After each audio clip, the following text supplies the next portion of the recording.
How to add a countdown widget on iPhone.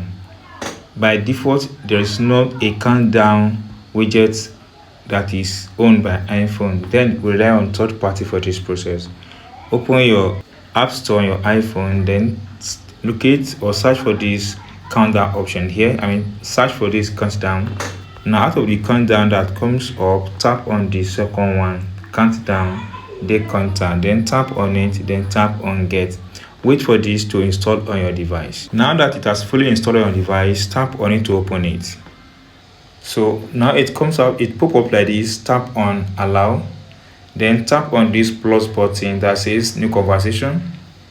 Now from here, name your countdown a day. Let me say my love day. Then pick a date here, then scroll up again, count only weeks. You tap on this if you want to count only weeks or all day. Then from here you can pick any color that suits you. Here you can see as I pick the color, then you can as well tap on this plus icon and pick from anyone that you like it, then tap out. Once you've done with that color, then you can scroll up there and you can see that repeat never repeats. Tap on this button. Maybe you can tap on yearly or weekly or any other thing. So you can see birthday here, so you need to enter the birthday of that fellow. Then anniversary, tap on it and switch and follow this. So some of this might require to pay some fee as premium version. Now that I've done this, then go ahead and tap on this save button. This countdown will be saved on your device. Now you know you've not added the widget on your iPhone rather. So to add this widget on your iPhone, come to the iPhone home screen like this, tap on hold for a few seconds any free space until the apps on the iPhone keep jingling. Then tap on this button that says edit, or tap on the edit, tap on add custom.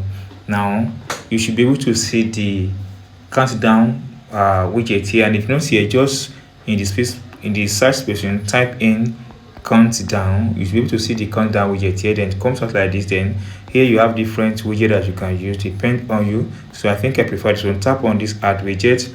Now it comes out like this. Then tap on this and get out of this place. So you've been able to add a countdown widget on iPhone. If you enjoyed this tip, your friends subscribe. Please subscribe for more updates like this.